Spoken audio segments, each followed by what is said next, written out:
Ace, it's me, Junie. I really like the rain. It's so strange that the rain is used to represent sadness or despair. When you live in a dry climate like New Mexico, the rain is exciting, when in bearable amounts. Fortunately, it has been raining a lot this monsoon season. Last week, I was driving from Albuquerque to Las Cruces and noticed that everything was green. To a person in Cleveland, the greenery may have looked bland, but to me, a New Mexican, it was beautiful and rich. You know what else is green? Golf courses. The greenery I saw while driving from Albuquerque to Las Cruces did not compare to the lush green grass of Canyon Club or Tanawan, but it was enough. After all, comparing the greenery of my moment to the seemingly superior greenery of a golf course would be detrimental. You know where else it is detrimental to compare your experience to someone else's or a prior experience of your own? Golf. As I mentioned earlier, I was driving from Albuquerque to Las Cruces last week. Before driving down to Las Cruces, I was in Santa Fe at a country club with my family. When we walked into the clubhouse, my dad and I took note of a sign that read, "The only stroke that matters is the next one." As you may know, in golf, you try to make a tiny ball into a really tiny hole within the least amount of strokes as possible. This, combined with the individual spirit of golf, make it a very mental game. It is very easy to get caught thinking of how you gloriously fucked up during any of your previous strokes or holes, or thinking of how the person you're playing with is just so much better than you. These two mental traps make it very easy to begin meticulously planning out your next holes and miracle shots. Oh, you shanked your drive into the water and then got stuck in a bunker on the last hole and took a triple bogey while your competitor hit a bomb and made their birdie putt? I guess that means you'll have to make an eagle on that dogleg coming up by hitting the ball from the tee over the trees and onto the green. Easy enough.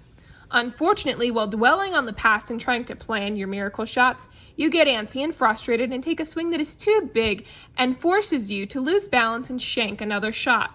Now you're embarrassed, done, and ready to throw your clubs into your trunk forever. I know too well that it's easy to begin comparing your current self to your previous self or to those around you. Comparing yourself to those you love can build resentment and result at you throwing a club at them.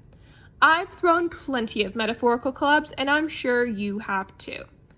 It's also very hard to get back on track after throwing a club, but it's not impossible, especially if you remember that the only stroke that matters is your next one. None of your past strokes matter, and none of your opponent's strokes matter.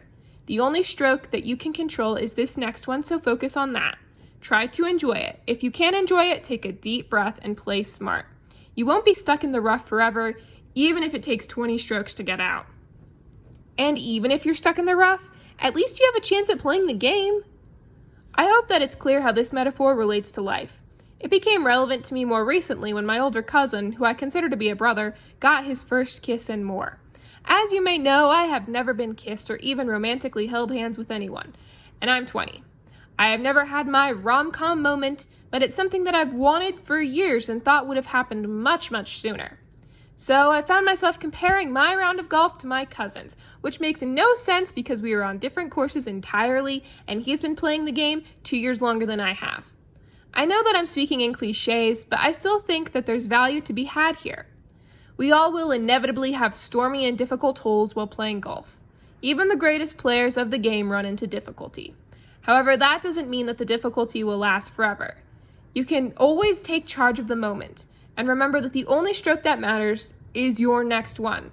So, feel the rain on your skin, and remember that the rest is still unwritten. And that's exciting. See you next week, Ace.